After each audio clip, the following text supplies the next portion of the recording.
Growing encampments at UCLA and USC tonight and other colleges across the country as students dig in for the long haul. They are all protesting the war in Gaza and at times clashing with other students and security. And today the president of USC met with organizers of the protest for the very first time. This as more demonstrators camped out in Westwood at UCLA. Our Robert Kovacik is there. We'll have more on that in just a moment. But first, we're learning more tonight about USC's president and the student demonstrators. They will meet again for a second time tomorrow. Today was their first conversation since pro-Palestinian encampments took over part of the campus last week. Student organizers say they have a list of demands they want the university to meet, including they want USC to divest from anything related to Israel. But this time, and this is very important, the university says it needs to start setting up for its smaller commencement ceremonies that have now been canceled, including the area where the tents are now located. President Carol Folt released a statement after today's talk, saying in part, the students said at the end they wouldn't have considered this meeting a win from their perspective, and I can fully appreciate that. She goes on to say, I think we need to continue to have these conversations, and I'm pleased we all agree on that. We'll go day by day. Now, moving back to UCLA, where those demonstrators are camping out right now, NBC4's Robert Kovacik is live with more. Robert.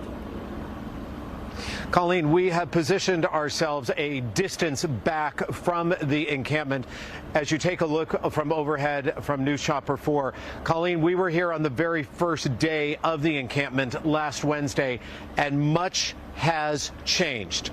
This right now is the current situation on the UCLA campus. He's breaking my arm! They're breaking my arm! Tonight, private security hired by UCLA blocking access to Royce Hall, the centerpiece of this campus. Outside of Royce, the encampment has become a fortress, what appears to be a private state on public land. To enter, you must pass through the encampment's own security. You must be given a wristband to enter. We, members of the media, are denied any access inside of the encampment. Our request to speak to someone on camera was denied. No, quote, media liaison available, and we would need to show identification and media credentials before our request is considered and approved. That is why you will not hear from anyone representing the encampment this evening.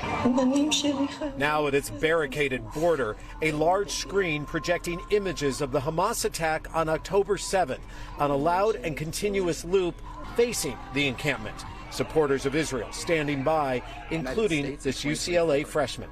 Are you scared, Eli? I am scared of what's happening. I'm scared of what I see.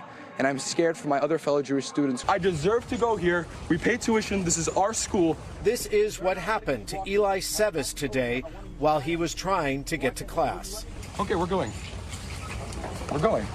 I'm going in. I have my hands up. I'm not hurting them. I'm not hurting them. That's what they do. Also today, a pro-Palestinian protester seen on camera attacking a pro-Israeli demonstrator. Stop right now! Oh my God! Oh my God! Oh my God! Taser! And then she is seen activating a taser, but not making contact. She was eventually escorted away by security. And then there is this phone call shared with NBC4 tonight by a concerned parent worried about her child, a student at UCLA. Hi there.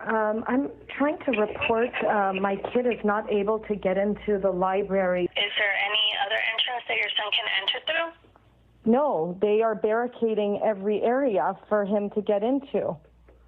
And you know, with all due respect, why is that even tolerated? Like, why should a Jewish kid have to go to another entrance? It's not, I don't know if I'm going to say it's tolerated, but unfortunately the police are not intervening with that right now, and this is coming from the university.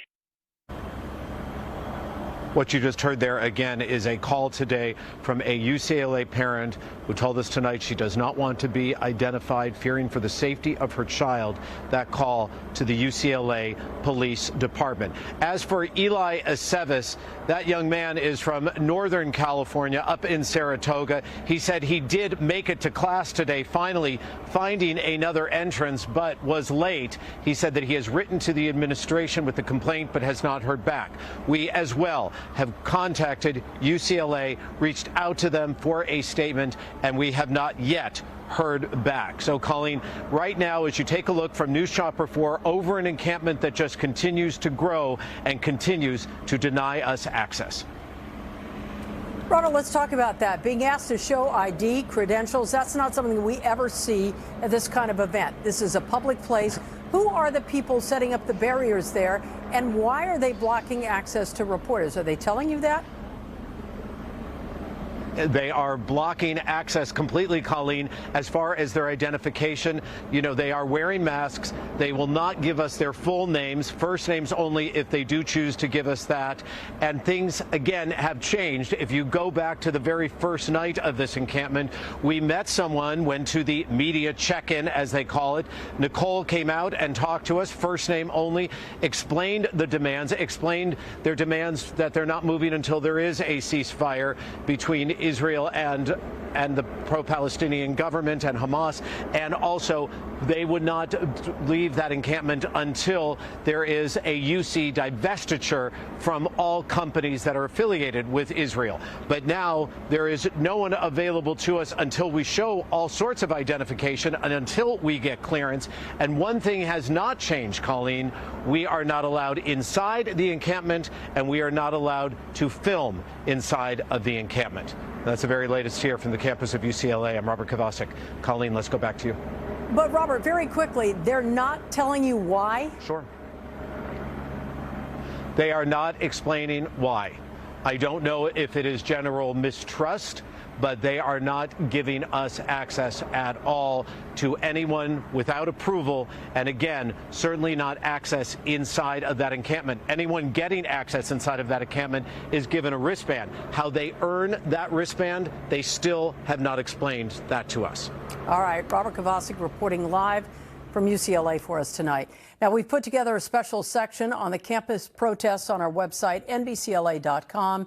If you'd like to receive any breaking alerts on your story, on this story, on your phone, simply download our NBCLA app.